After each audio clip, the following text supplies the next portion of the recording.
quatrain that we'll find in the 75 quatrains.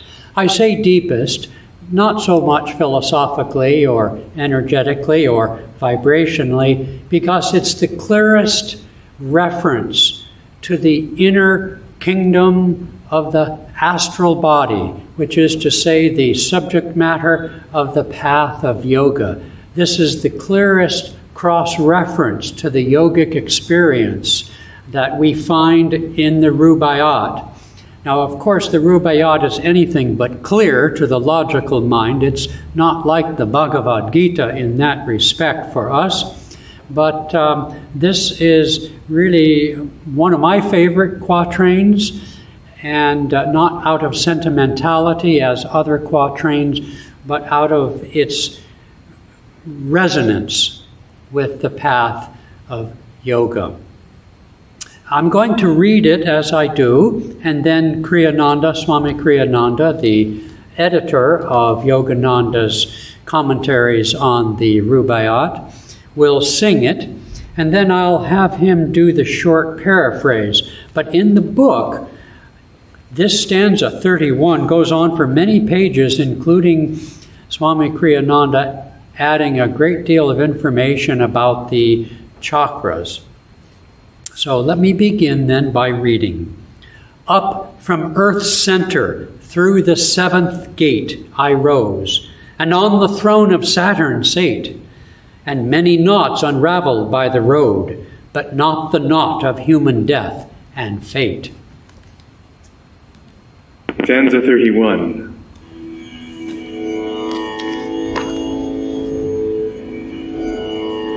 Up from earth's center through the seventh gate I rose, and on the throne of Saturn sate, and many knots unraveled by the road, but not the knot of human death and fate. Paraphrase. Through 7 gates I passed on my long journey toward omnipresence. At the last of them, the mighty cranial light, I paused a while to view the road behind me and before. Many victories I had won along the way. Many profound insights had I gained. I had banished satanic ignorance from the kingdom of my consciousness. I no longer lived under the sway of physical desire. I found myself even now, however, not completely free from the influence of karmic law. So this quatrain, number 31 of the Rubayiat, is a reference to the chakras. And when he says he rode up to the seventh gate and on the throne of Saturn sate, the throne of Saturn, though is a reference to the seventh gate, which is the highest chakra, in this case, Omar is referring to Saturn as the satanic influence, which in normal human beings rules our consciousness. And so he rose to the seventh gate, meaning the soul awakened, and the Kundalini rose through the different knots that he unraveled. Notice that he uses the word knots.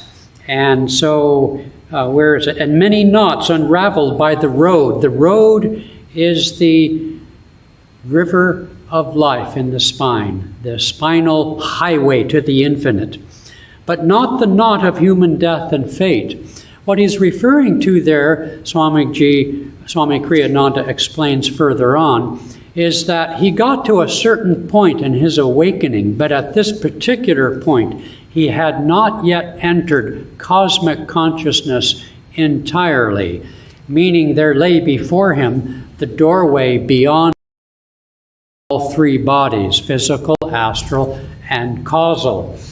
And so Omar is saying, is expressing his experience, in other words, in achieving the soul consciousness up to the causal body on which the realm at which the soul resides. But there was still further to go. And he unraveled many knots of his karma as his Kundalini force rose through these gates. But there was still some path to go. So this is a thrilling explanation. There's one sentence here that is one of my favorites in Yogananda's expanded meaning. This same nervous system, he writes, however, constitutes the one and only path to spiritual enlightenment, regardless of formal religious affiliation.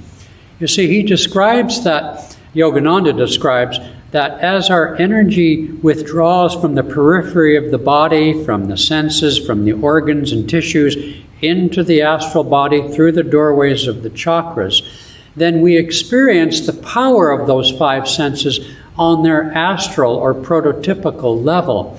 Whereas when the energy goes out through the body, through the senses automatically seek the objects for which they were created to interact with.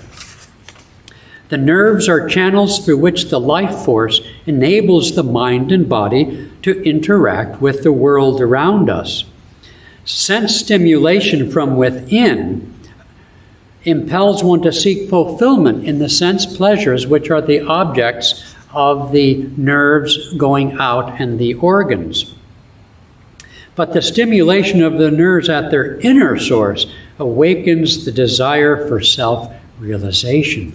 So the same life force, the same energy, which during our waking hours goes out through the senses in order for us to interact with the world, finds their natural objects, vision, sight, etc., and relates to those objects as real and seeks those objects, those that it likes, and objects to those which it doesn't like, and so on. I like certain foods, I don't like certain foods, and so forth. But that same energy, when withdrawn in meditation, stimulating the chakras, the doorways from which it comes, awakens the subtler, more refined, more astral, more soul-relating powers. This is why deep in meditation, certain things like smells and tastes and sight and sound can actually appear to one's inner experience,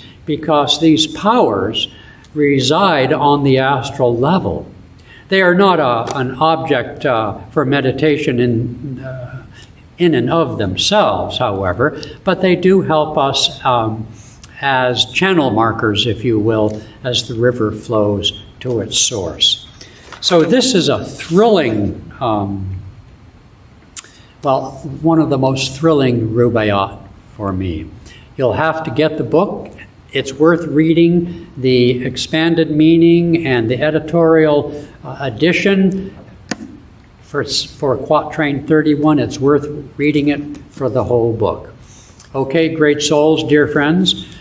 Today's Friday, so we will see you on Monday, and Monday will be Padma's turn for the Rubayiat, but this is Quatrain 30.